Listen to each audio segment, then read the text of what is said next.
As Brett Kavanaugh gets ready to defend himself on Thursday at the big hearing, where does the burden of evidence lie? Does it even matter in this case? Here to weigh in, Fox News senior judicial analyst Judge Andrew Napolitano. Judge, what changes? What changes after the interview last night?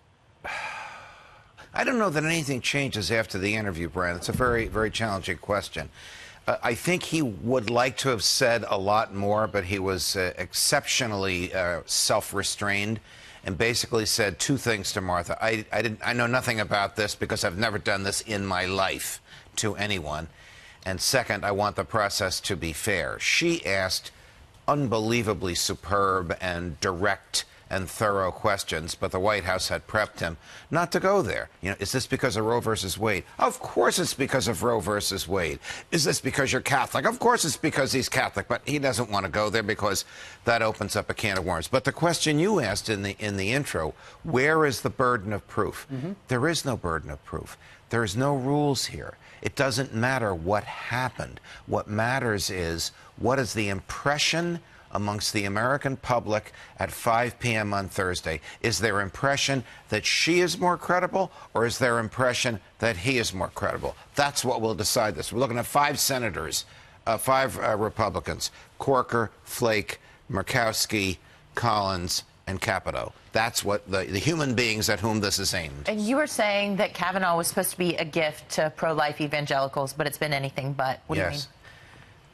I think that until 2 weeks ago, the evangelical base, which supports the president very, very strongly, felt that they had been rewarded by having one of their own, Catholic, conservative, traditionalist.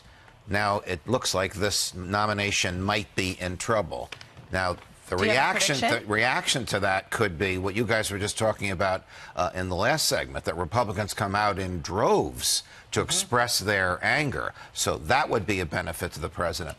But if the Republican base thinks that the congressional leadership in the White House couldn't manage a nomination as safe as this, they might stay home. I don't know which way it's going to go. Right. Well, we'll know after the big TV show on Thursday. Right. So there are some stories this morning, Judge, that perhaps Dr. Christine Ford is getting cold feet because her attorney sent back to Congress a letter saying, hey, wait a minute, I thought this was going to be a fair presentation of my side, and yet you're apparently going to hire a sex crimes prosecutor to ask the questions. And Mitch McConnell made that it's a smear campaign speech yesterday on the floor of the Senate. Maybe some are surmising she's not going to show. Well, if she doesn't show, this has to be over with. I mean, he cannot answer an allegation that is not credibly made.